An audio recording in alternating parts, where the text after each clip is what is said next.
10 ದಿನಗಳ ಹಿಂದೆ ಕರಾವಳಿಯನ್ನು ತಲ್ಲಣಗೊಳಿಸಿದ್ದ ತೌಕ್ತೆ ಚಂಡಮಾರುತದ ಕಾರಣದಿಂದಾಗಿ ಉಂಟಾದ ಕಡಲ್ಕೊರೆತ ಮತ್ತು ಅಬ್ಬರದ ಅಲೆಗಳು ದಡಕ್ಕೆ ಅಪ್ಪಳಿಸಿದ ಪರಿಣಾಮ ಕಾಪು ಲೈಟ್ ಹೌಸ್ ಪರಿಸರದಲ್ಲಿ ಮನೆ ಮತ್ತು ತೋಟಗಳತ್ತ ನುಗ್ಗಿದ ನೆರೆ ನೀರು ಮರಳಿ ಸಮುದ್ರ ಸೇರಿದ ಹೊಳೆಯಲ್ಲೇ ಶೇಖರಣೆಗೊಂಡು ಸಾಂಕ್ರಾಮಿಕ ರೋಗಗಳ ಭೀತಿ ಸೃಷ್ಟಿಗೆ ಕಾರಣವಾಗಿದೆ. ಈ ಕುರಿತ ಒಂದು ವರದಿ ಇಲ್ಲಿದೆ.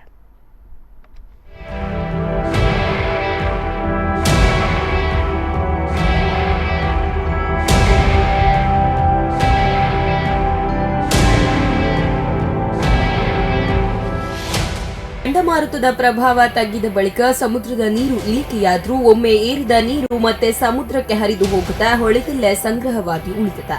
ಕಡಲು ಮತ್ತು ಹೊಳೆಯ ಸಮಾನವಾಗಿ ಮುಳುಗಡೆಯಾಗಿದ್ದರಿಂದ ಸಮುದ್ರದ ನೀರು ಕೊಳಚೆ ಮತ್ತು ಕಸಕಡ್ಡಿಗಳನ್ನು ಸೇರಿಸಿಕೊಂಡು ಹೊಳೆ ಮತ್ತು ಗದ್ದೆಯತ್ತ ಹರಿದು ಬಂದಿದ್ದು, ಹೊಳೆಯಲ್ಲಿ ಸಂಗ್ರಹವಾದ ಕೊಳಚೆ ಮತ್ತು ನೆರೆ ನೀರು ಸರಿಯಾಗಿ ಇಳಿದು ಹೋಗದೆ ಹೊಳೆಯಲ್ಲೇ ಕುಳಿಯುತ್ತಿದೆ. ಇದರಿಂದಾಗಿ ಸುತ್ತಮುತ್ತಲಿನ ಜನರಲ್ಲಿ ಸಾಂಕ್ರಾಮಿಕ ರೋಗದ ಭೀತಿ ಎದುರಾಗಿದೆ.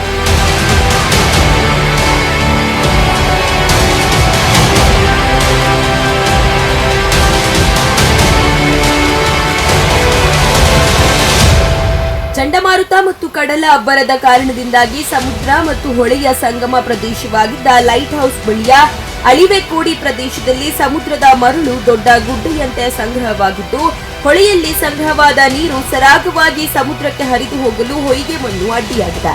ಇದರಿಂದಾಗಿ ಹಳದಿ ಮತ್ತು ಕೆಂಪು ಮಿಶ್ರಿತ ಕೊಳಚೆ ನೀರು ತಗ್ಗು ಭಾಗದಲ್ಲಿ ಉಳಿದುಬಿಟ್ಟಿದೆ. ಹೊಳೆಯ ನೀರು ಸರಾಗವಾಗಿ ಸಮುದ್ರಕ್ಕೆ ಹರಿದು ಹೋಗುತ್ತಿದ್ದರೆ ಮಾತ್ರ ಶುದ್ಧೀಕರಣಗೊಳ್ಳುತ್ತದೆ ಎನ್ನುವುದು ಸ್ಥಳೀಯರ ಅಭಿಪ್ರಾಯ. ಹೊಳೆ ಮತ್ತು ಸಮುದ್ರದ ನಡುವಿನ ಸಂಪರ್ಕ ಕೊಂಡಿಯಾಗಿರುವ ಅಳಿವೆಯಲ್ಲಿ ಬಿದ್ದಿರುವ ಅಪಾರ ಪ್ರಮಾಣದ ಹೊಯ್ಗೆ ಮಣ್ಣನ್ನು ತೆರವುಗೊಳಿಸಿ ನೀರಿನ ಸರಾಗ ಹರಿವಿಗೆ ಅವಕಾಶ ಮಾಡಿಕೊಡುವಂತೆ ಸ್ಥಳೀಯರು ಕಾಪು ಪುರಸಭೆಗೆ ಮನವಿ ಮಾಡಿದ್ದಾರೆ. ಹತ್ತರ ಸುತ್ತಮುತ್ತಲೇ ಒಂದು 30ಕ್ಕಿಂತಲೂ ಅಧಿಕ ಮನೆಗಳಿವೆ. ಹಾಗಾಗಿ ಈಗ ನೀರು ಸರಾಗ ಹರಿಯದೇ ಇರುವುದರಿಂದ ಸೊಳ್ಳೆಗಳ ಉತ್ಪತ್ತಿಯಾಗಿ ಸಾಂಕ್ರಾಮಿಕ ರೋಗಕ್ಕೂ ಇದು ಕಾರಣವಾಗುವ ಸಂಭವ ಜಾಸ್ತಿ ಇದೆ. ಹಾಗಾಗಿ ಈಗ ಇದನ್ನು ಏನು ಮಣ್ಣು ಬಿದ್ದಿದೆ ಅದನ್ನು ಎತ್ತಿ ಏನಾದರೂ ಅದಕ್ಕೆ ಪರ್ಯಾಯ ವ್ಯವಸ್ಥೆ ಮಾಡಿದರೆ ನೀರು ಸರಾಗವಾಗಿ ಹೋಗಿ ಶುದ್ಧೀಕರಣಗೊಳ್ಳುತ್ತೆ ಅನ್ನೋದು ನಮ್ಮ ಅಭಿಪ್ರಾಯ. ಬಂದ ತೌಕ್ತೆ ಚಂಡಮಾರುತದ ಪ್ರಭಾವದಿಂದ ನಮ್ಮ ಈ ಲೈಟ್ ಹೌಸ್ ವಾರ್ಡಲ್ಲಿ ಸಮುದ್ರ ಮತ್ತು ಹೊಳೆ ಸೇರುವ ಅಳಿವೆ ಭಾಗದಲ್ಲಿ ಮಣ್ಣು ಬಿದ್ದಿದೆ. ಈ ಮಣ್ಣು ಬಿದ್ದದ್ರಿಂದ ಈಗ 1-2 ವಾರದಿಂದ ನೀರು ನಿಂತಿದೆ. ಇದರಲ್ಲಿ ಸೊಳ್ಳೆ ಉತ್ಪತ್ತಿಯಾಗಿದೆ. ಈಗ ಆ ಸೊಳ್ಳೆ ಉತ್ಪತ್ತಿಯಾದ್ದರಿಂದ ಆ ಮಣ್ಣನ್ನು ತೆಗೆದ್ರೆ ಹೂಳೆತ್ತದೆ ತೆಗೆದ್ರೆ ನಮಗೆ ನೀರು ಸರಾಗ ಹೋಗಿ ಸ್ವಲ್ಪ ವ್ಯವಸ್ಥೆ ಸರಿಯಾಗ್ತದೆ.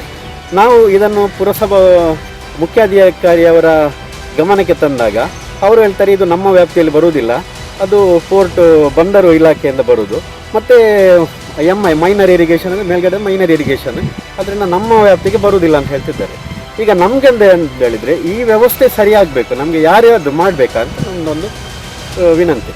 ಈ ಬಗ್ಗೆ ಪ್ರತಿಕ್ರಿಯೆ ನೀಡಿದ ಕಾಪು ಶಾಸಕ ಲಾಲಾಜಿ ಆರ್ ಮೆಂಡನ್, ತೌಕ್ತೆ ಚಂಡಮಾರುತದ ಅಬ್ಬರದಿಂದಾಗಿ ಲೈಟ್ ಹೌಸ್ ಮತ್ತು ಹೊಳೆಯ ನಡುವಿನ ಅಳಿವೆ ಪ್ರದೇಶದಲ್ಲಿ 50ರಿಂದ 60 ಲೋಡ್ನಷ್ಟು ಸಮುದ್ರದ ಹೊಯ್ಗೆ ಸಂಗ್ರಹಗೊಂಡಿದೆ. ಸಮುದ್ರ ಮತ್ತು ಹೊಳೆ ಬದಿಯಲ್ಲಿ ತಡೆಗೋಡೆ ನಿರ್ಮಿಸುವುದು ದೊಡ್ಡ ಮೊತ್ತದ ಕಾಮಗಾರಿಯಾಗಿದ್ದು, ಸದ್ಯಕ್ಕೆ ಅದು ಕಷ್ಟ ಸಾಧ್ಯವಾಗಿದೆ. ತಾತ್ಕಾಲಿಕವಾಗಿ ಸಮಸ್ಯೆ ಬಗೆಹರಿಸುವ ಬಗ್ಗೆ ಕಾಪು ಪುರಸಭೆ ಮೀನುಗಾರಿಕೆ ಮತ್ತು ಬಂದರು ಇಲಾಖೆ ಹಾಗೂ ಸಣ್ಣ ನೀರಾವರಿ ಇಲಾಖೆಯ ಅಧಿಕಾರಿಗಳೊಂದಿಗೆ ಚರ್ಚಿಸಲಾಗಿದೆ. ಶಾಶ್ವತ ತಡೆಗೋಡೆ ಮತ್ತು ನದಿ ದಂಡೆ ನಿರ್ಮಿಸಲು ಸರ್ಕಾರಕ್ಕೆ ಈಗಾಗಲೇ ಪ್ರಸ್ತಾವನೆ ಸಲ್ಲಿಸಲಾಗಿದೆ ಎಂದರು. ಮುಕ್ಕಾಲು ಭಾಗ ಸಮುದ್ರ ಭಾಗದ ಹೊಯ್ಗೆ ಬಂದದ್ರಿಂದ ಈ ನದಿ ಮುಚ್ಚಿ ಹೋಗಿದೆ. ಸೈಡಲ್ಲಿ ನೀರು ಹೋಗ್ತಾ ಇದೆ. ಸ್ವಲ್ಪ ಹೊರಗಿನ ಪ್ರದೇಶ ಕಳೆದ ಬಾರಿಗೂ ನಾವು ಒಂದು ಸೈಡಲ್ಲಿ ಸೈಡ್ ವಾಲ್ ಕಟ್ಟಿದ್ದೇವೆ. ಇನ್ನೊಂದು ಕಡೆ ವಾಲ್ ಕಟ್ಟಬೇಕಿದ್ದು ಕನಿಷ್ಠ 50 ವರ್ಷದಿಂದ 75 ವರ್ಷವರೆಗೆ ಕನಿಷ್ಠ ಬೇಕಾಗುವುದು. ನಮ್ಮದು ಏನಿದ್ರು MI ಅಥವಾ ಪೋರ್ಟ್ ಮತ್ತು ಫಿಶರೀಸ್ ಇಲಾಖೆಯಿಂದ ನಾವು ಅದನ್ನು ಸಂಪರ್ಕ ಆಗಿದ್ದೇವೆ. 5 ಲಕ್ಷ ಮೇಲೆ ಏನಿದ್ರು ಟೆಂಡರ್ ಬರ್ತದೆ. ಸ್ವಲ್ಪ ಪ್ರಕ್ರಿಯೆ ಈ ಮಳೆಗಾಲ ಸ್ವಲ್ಪ ನೋಡುವ ಅಂತ ಹೇಳ್ತಾ ಇದ್ದಾರೆ. ಹಾಗಾಗಿ ಇನ್ನೊಂದು 1 ವಾರ ಹೋದರೆ ರೆಗ್ಯುಲರ್ ಮಳೆಗಾಲ ನಮ್ಮಲ್ಲಿ ಬರ್ತದೆ. ಹಾಗಾಗಿ ಒಂದು ಕನಿಷ್ಠ ಜುಲೈ ಆಗಸ್ಟ್ವರೆಗೆ ಸ್ವಲ್ಪ ಕಾಮಗಾರಿ ಈಗ ತತ್ಕಾಲಿಕ ಮಾಡಲಿಕ್ಕೆ ಆಗಲಿಕ್ಕಿಲ್ಲ. ಮುಂದಿನ ದಿನ ಖಂಡಿತವಾಗಿದ್ದು ಮಾಡಿ ತೋರಿಸಿ.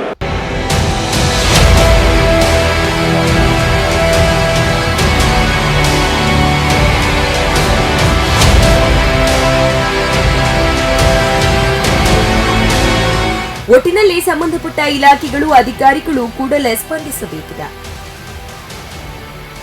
ಸಂತೋಷ್ ಕಾಪು, ಸ್ಪಂದನೆ.